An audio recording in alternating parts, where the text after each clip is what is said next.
আসসালামু আলাইকুম।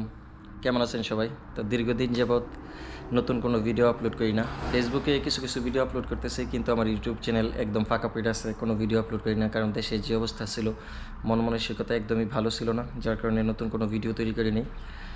তো সবাইকে বিজয়ের শুভেচ্ছা। আর বলছিলাম, যতদিন না দেশ স্বাধীন হইতেছে ততদিন ব্যাংকে কোনো টাকা পাঠাবো না। আর অনেকেই চিন্তা করতেছেন যে ব্যাংকে টাকা পাঠালে টাকা পাবো কি না বা কী হয়।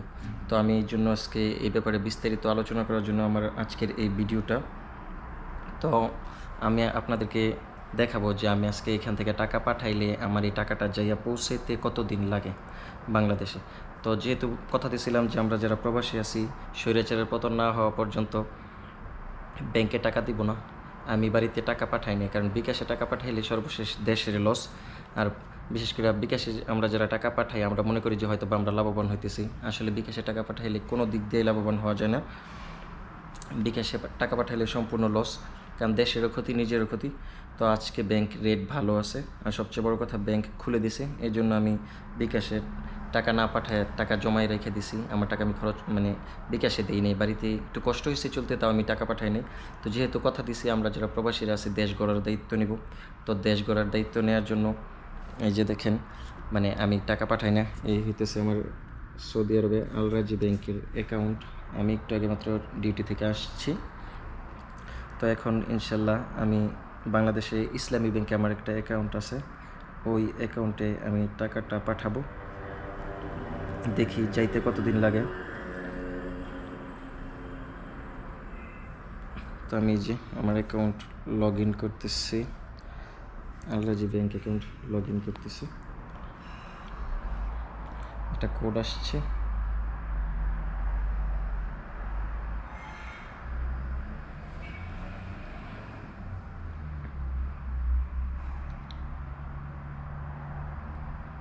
এই দেখেন আমার অ্যাকাউন্টে 1529 টাকা আছে। আমি 1459 টাকা পাঠাবো, আর বাকি টাকাটা এখানে আমার খরচের জন্য প্রয়োজন। তো আমি প্রথমে যাচ্ছি ট্রান্সফার, তারপরে মাই বেনিফিশিয়ারি। আর এখন চাইলে আপনারা ঘরে বসে সুন্দরভাবে টাকা পাঠিয়ে দিতে পারবেন অ্যাপসের মাধ্যমে। এই যে ইন্টারন্যাশনাল বেনিফিশিয়ারি, আমি আগে থেকেই আমার ব্যাঙ্ক অ্যাকাউন্ট এই জায়গায় অ্যাড করে রাখছি। এই যে এখন এটাতে ক্লিক করলাম, তারপরে দিতে হবে ট্রান্সফারে। এই যে ট্রান্সফারে দিতেছি। তো এখানে কত টাকা দিব ওইটা অ্যাড করতে হবে। এখানে অ্যাড করতে হবে যে অ্যাকাউন্টটা, সৌদির যে অ্যাকাউন্ট এটা অ্যাড করতে হবে। 1529 টাকা আছে, তো আমি 1459 টাকা দিব। 1459, এই যে সরি 69 উঠে গেছে, 59 দিব।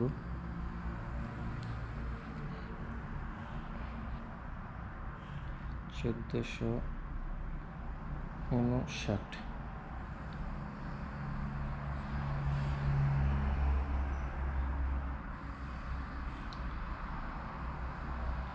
তো এই যে 1459,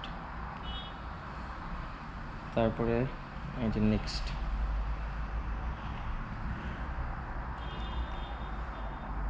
নেক্সটে ক্লিক করলাম। তো এখন দেখাইতেছে যে 1459 টাকায় আমার মোট কত টাকা দিবে। 1459 টাকায় আমার দিবে 45,497। তো এই যে কনফার্ম, এখন একটা ওটিপি কোড আসবে, ওইটা আমাকে অ্যাকসেপ্ট করতে হবে। তো এই যে একটা ওটিপি কোড চলে আসছে, তো আমি এটা একটু না দেখাই। ওটিপি কোডটা কোডটা এটা একটু পার্সোনাল। হ্যাঁ, আমি ওটিপি কোডটা অ্যাকসেপ্ট করে দিছি। এই যে দেখেন আমার ইন্টারন্যাশনাল ট্রান্সফার কমপ্লিট বলতেছে যে গো টু ড্যাশবোর্ডে যাওয়ার জন্য। এই যে ড্যাশবোর্ড,